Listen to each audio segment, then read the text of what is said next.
Tu développes un jeu d'horreur et tu aimerais rajouter une flashlight à ton perso, et je te montre comment faire ça en moins d'1 minute 30. Alors d'abord, si tu es dans une version Unity 6, on va changer un petit paramètre dans les player settings pour pouvoir utiliser l'ancien input system. On descend dans Other et on sélectionne ici Both. J'ai un player avec sa caméra à l'intérieur, le modèle que j'ai désactivé et j'ai un script player controller que j'utilise pour les FPS. Il sert simplement à déplacer et bouger la caméra. D'ailleurs, si ce script t'intéresse, dis-le moi en commentaire. Dans l'objet main camera, on va créer un objet de type spotlight et le positionner correctement. Maintenant on peut créer le script flashlight. Hop. Pour la logique, on a besoin de 3 choses. L'objet de la flashlight, une variable contenant l'état de la flashlight et un input pour changer son état.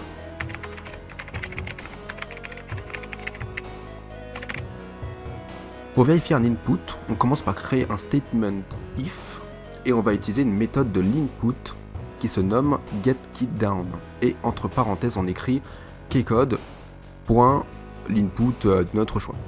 Moi je vais mettre f, voilà. Dans le if, on va changer l'état du booléen, on va écrire state égale point d'exclamation state. Alors le point d'exclamation ça veut dire l'inverse de. Dans ce cas-là on définit state par son inverse. Donc ça va faire on, off, etc. Et ensuite, on définit l'état d'activation de l'objet flashlight en l'appelant donc flashlight object.setActive entre parenthèses state.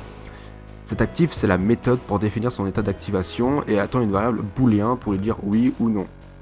Donc on place notre variable state. De retour dans l'éditeur, on place le script à la racine du player et on glisse l'objet flashlight dans la variable. On lance et hop, on appuie sur F pour éteindre ou allumer notre flashlight. Abonne-toi si tu veux plus de tutos.